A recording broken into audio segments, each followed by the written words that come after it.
Hello everybody, Farmer Cindy here. And Farmer Rich. We wanted to make a video for you to let you know what has been happening with the farm. We know we haven't been very overt with any communication recently since the last township meeting, and that was because we weren't sure what was happening, and so we wanted to wait until we had some more resolution, and we have that now, so we wanted to let you know what's been going on. So as most of you know, we have been before the township for about 18 months trying to obtain permits for the education that we do and the events, and when we weren't able to get it initially, we bought this second piece of property on Pontiac Trail, hoping that would resolve the issues for access, and we were in the permit process with the township since December of last year, and that did not go well. We had a lot of opposition from the neighbors, aggressive opposition from the neighbors, and also the township was putting a lot of restrictions on what we would be able to do and how often. And then also the Washtenaw County Road Commission looked at the access and said that we could not have a second driveway off Pontiac Trail, and also that we would have to have a left turn study and a de-acceleration lane and an acceleration lane, and the cost was going to be upwards of $150,000 to put this commercial driveway in. So all those things combined, after the township meeting in June, we decided that we would step back from that process, that it was not going to be financially feasible to use that house for parking and a farm stand. So that house is actually up for sale right now. What has been happening as well, that we haven't shared publicly till now, but what we feel is important because it really impacts the decision we've made in regards to the farm, is that we have been under litigation from our next door neighbors since February of 2025. At that time, we were served with a lawsuit that alleged we were in violation of the private road deed for Waljean Road by having a commercial business on this road, even though it's an agricultural farm business. And it also was asking for a preliminary injunction, which means they were saying the harm was so great to them that they wanted the farm to be shut down immediately. While a trial went on and these allegations were put under judgment. So that began a 4 or 5 month process where we were in hearings and a lot of briefs. We hired Varnum Law and Louis Ronayne and Lauren Petoskey, and they did a marvelous job. We can't express enough how grateful we are for not only their excellence in their legal expertise, but also the way they came beside us and every step tried to do what was best for us and for the farm. In late May, the judge ruled against the preliminary injunction. He said that there was no harm other than the fact that they didn't like us having a farm, and so we were allowed to continue farming. And we hoped at that point that maybe they would drop the lawsuit altogether. In fact, the day after we received it, we actually called both of the neighbors. It's the next door neighbor and another neighbor on Waljean who were suing us, and asked if they wanted to try to resolve it without going to court, but we never heard from them. And so we were hoping that would be the end of it, but we found out in mid-June that there was a trial date set for late October, and at that point we were faced with a really weighty decision. Did we want to spend $100,000 to $150,000 going to trial, depositions, appeal process, more than likely?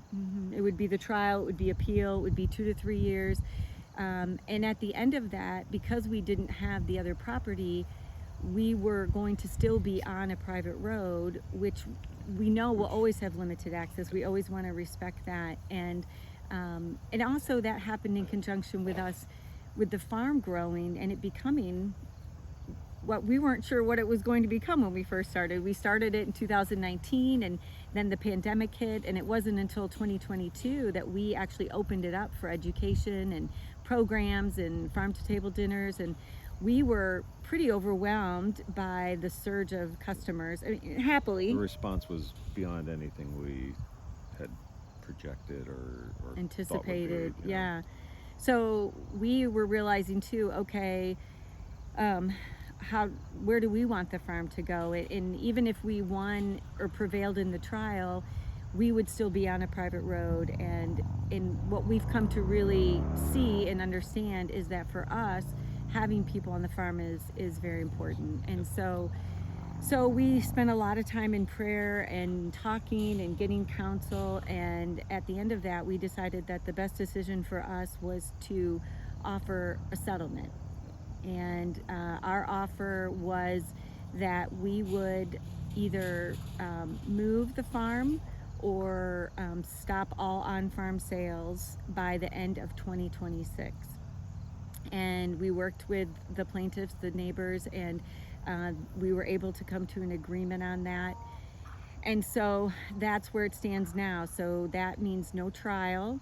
And now we can spend that time and that money and that energy into finding a place where we can move Cardinal Farms, where we are going to be able to follow the vision that caused us to want to start farming in the first place. So there's a few things though that really, few reasons that really caused us to make that decision, and that's what we really wanted to share. Sure, yeah. And one thing, being a banker, was the financial implications of it. You know, to date, between our legal fees, the fees we've paid with the township, the lost revenue from not hosting any programs last year or this year, it's been $200,000 that we have foregone in revenue and in expenses to date. And that's just not a sustainable path to be on. And without the on-farm programs, you don't make enough money just selling cucumbers to have a viable farm. The educational programming is really important to the long-term sustainability and viability of the farm. And not being able to do that was always going to be limiting, both from what we were able to offer and for the long-term viability of the farm. And the other thing we really came to realize, this year we are doing the local food club, which includes picking up your products on the farm. And it was having kids back on the farm again. And there is, we like farming a lot. We love having kids and people on the farm. And if you ask, what is our motivator, that's what it is. To watch them. We have a new cow named Zeb, and to watch the kids interact with him and seeing how much they've grown over the past couple of years, and just the sense of wonder and awe and curiosity that's generated from being here on the farm. We don't want to give that up. So that was a big part of our decision to move as well. It's something that is going to enable us to offer this to the community for years to come. And remaining here was going to not be conducive to that. And so those are some of our major reasons, and the most major reason is, and going back a little bit, we were not people who grew up wanting to be farmers. Yep. In fact, most of the people who know us from years ago are shocked that this is our livelihood. We got into farming because after we got married in 2010, we lived in Northville and we volunteered at Mayberry Farm, and then I worked there, and Rich did a ton of volunteering, and it was really there that we fell in love with farming. And it was as much of a surprise to us as it was to anybody else. Mm-hmm.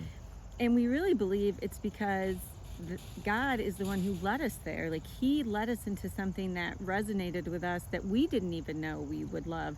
And when we decided to start our own farm, it was because we wanted to take that love that we had and that we could, something that we could do together, and something where we could bring people here and we could produce good food and teach people about where their food comes from, and provide a place for kids and families to really engage hands-on And so, yeah, but it wasn't because we had always wanted to do it. It was because really this is what God has led us into. And for both of us, that has been our goal, is to be able to be in the center of God's will wherever that goes. And so we would love to say, yes, definitely, we're going to keep farming, and we know what's going to happen, but we honestly don't. We didn't know we would be here, and we didn't know that we would be moving. We want to keep farming, but most important to us is to be in the center of God's will, and to go where He leads us. And this has been a incredibly challenging time for us. We really value community and relationships, and to have all this dissension and fractions within our neighborhood has been really difficult, and it's been a challenge to us, as Christians, to try to take what the Bible says about loving your neighbor and trying to do that. And we certainly have not done that perfectly, but we have tried to do it well. We've tried to have conversations. We've tried to find areas of compromise, and but the Bible also says that we should live in peace as much as it is up to us. And we feel like at this point, this is the best path to peace for our neighborhood and for ourselves. This is what we can do. And so, yeah, and that's, we want to honor God with our lives. We want to that's our primary goal. And then we want to be sure that we're prioritizing our families and our relationships. And then the farm comes after that. And so it's work that we love. It's work that we feel called to. And the relationships we've made have been astounding. I mean, we love it. You guys are the most incredible customers and friends, and so within everything within us wants to stay here and be able to keep farming. So a lot of you have asked, those of you who know about this, what can you do? And first and foremost is you can pray for us, that we would be able to faithfully discern where God would lead us next, and that we would have wisdom about that, and that He would make that path really clear. And secondly, that if you know of somewhere where Cardinal Farms could land next, to please let us know. We want to be hopefully within 15 to 20 minutes of here. We want to stay in the South Line or Ann Arbor communities where we've developed all these relationships. Maybe 10 to 20 acres is ideal, and we don't know how God's going to provide where we should go next, and it might just be through you. So yeah, we hope that if you want more detail, you can read the narrative at the link below that's on our website. But most important from us was to tell you how much we love and care about you, and how important your relationship has been to us, and the support. And we know you've supported us through many things already, and we hope that you will support us through this transition as well. And we really do want to be your farmers for life. And yeah. All right. Thank you so much for listening. If you have any questions, please reach out. We're here to answer any questions you have. Thanks. Good night.